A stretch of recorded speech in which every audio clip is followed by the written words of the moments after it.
নমস্কাৰ আপোনালোকক স্বাগতম জনাইছোঁ গোসাইগাঁও কলেজত কিছুমান গ্ৰেড 3 আৰু গ্ৰেড 4 কাৰণে ভ্যাকেন্সি ওলাইছে আপোনালোকে ইয়াতে এডভাৰটাইজমেণ্টখন চাব পাৰিব এডভাৰটাইজমেণ্ট এটো 10 ডিসেম্বৰত ওলাইছে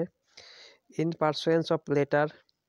dated 24 October 2024 from the Director of Education BTC application are invited in the format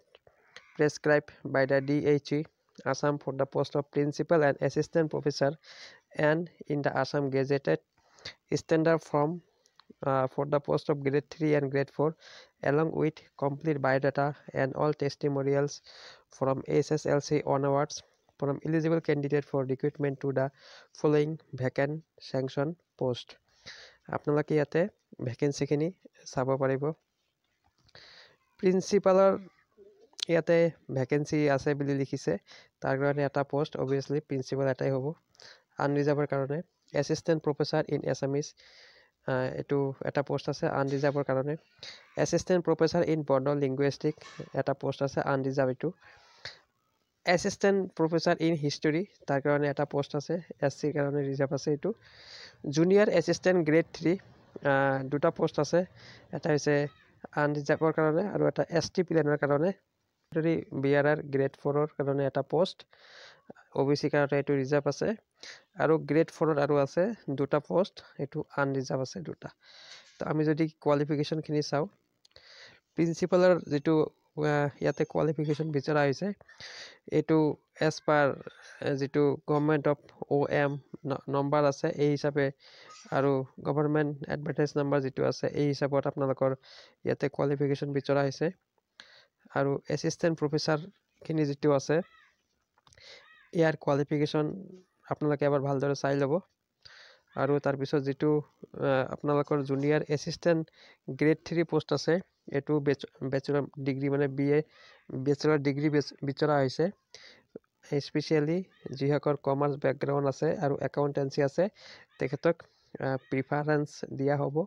আৰু আপোনালোকৰ কম্পিউটাৰ সাৰ্টিফিকেট বা ডিপ্লোমা থাকিব লাগিব 6 মান্থৰ কাৰণে এটো হৈছে আপোনালোকৰ জুনিয়ৰ এসিস্ট্যান্ট গ্ৰেড 3 কাৰণে আৰু যেটো ল্যাবৰেটৰী বিআৰআৰ গ্ৰেড 4 আছে তাৰ কাৰণে অকল এসএসএলসি মানে মেট্ৰিকুলেশ্যন পাস হলেই হৈ যাব Preference shall be given to candidate belonging to BTC for all the above posts as per the directive of DEBTC Kokrajhar advertise number 2 dated 24 October তাৰমানে প্ৰিফাৰেন্স দিয়া হ'ব যিসকল BTC এলেকাৰ বাসিন্দা হয় আৰু ইয়াতে এজ লিমিট দিছে প্ৰিন্সিপালৰ কাৰণে 55 ইয়াৰ্স দিছে এসিস্ট্যান্ট প্ৰফেসৰেৰ কাৰণে 38 ইয়াৰ্স আৰু যে গ্ৰেড 3 গ্ৰেড 4 আছে তাৰ কাৰণে 18 to 40 ইয়াৰ্সৰ ভিতৰত হ'ব লাগিব বুলি ইয়াতে লিখা আছে তাৰ পিছত ইয়াতে এপ্লিকেশন ফিস লিখিছে এপ্লিকেশন ফিস যদি প্ৰিন্সিপাল পোষ্টৰ কাৰণে হয় 2000 ফিস এসিস্ট্যান্ট প্ৰফেসৰৰ কাৰণে 1500 জুনিয়ৰ এসিস্ট্যান্ট গ্ৰেড 3 কাৰণে 350 আৰু ল্যাবৰেটৰী বা গ্ৰেড 4 কাৰণে 200 আপোনালোকৰ পৰা এপ্লিকেশন ফিস বিচৰা হৈছে আৰু এই এপ্লিকেশন ফিসটো আপোনালোকে ডিমান্ড ড্ৰাফট দিব লাগিব আৰু এটো আপোনালোকে এপ্লাই কৰিব স্ট্যান্ডাৰ্ড ফৰ্ম লৈ আৰু আপোনালোকৰ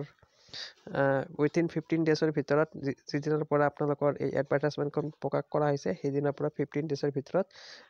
সাবমিট কৰিব লাগিব আৰু ইয়াৰ এপ্লিকেশনখন আপোনালোকে গোসাইগাঁও কলেজত গৈ সাবমিশন কৰিব লাগিব ঠিক আছে তো এইখিনিয়ে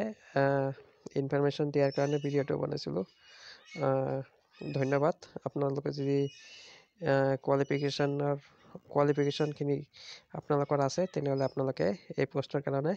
আবেদন কৰিব পাৰিব তো ধন্যবাদ